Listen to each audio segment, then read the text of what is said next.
over the last 2 years of witnessing the most horrific thing that I've ever seen or read about in history books, frankly. This bloodletting in Gaza pales in, and everything that I've ever learned about pales in comparison to what I have witnessed in 4K on my phone for 2 years straight.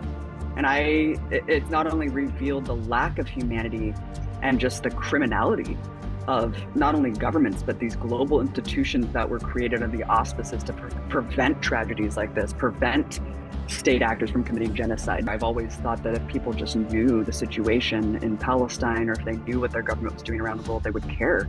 And I have to face the really harsh truth that there's a small contingent of people who don't care. Arms embargo, trade embargo, sanctions, and also just boycotts, artistic, cultural boycotts, academic boycotts, sports boycotts. All of these things are extremely paramount.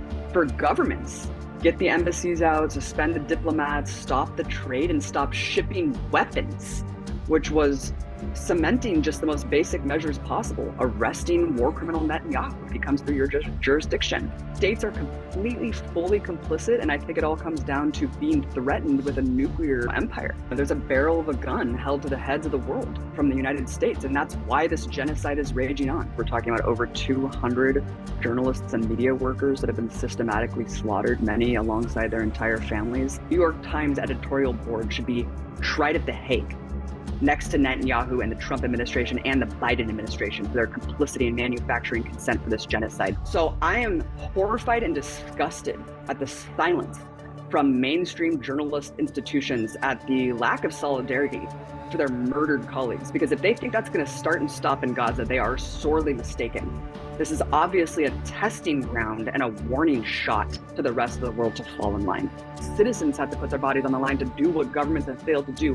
That brings me hope, that brings me love, and that brings me strength. And I continue to be shocked and horrified every day that this is continuing, that babies are starving to death and the world looks away. And the only thing I can think of is that anti-Muslim bigotry is so extreme and normalized that this is what the world has accepted. Bombing and starving children in a cage for 2 years, that's acceptable because of how Islamophobic the planet is.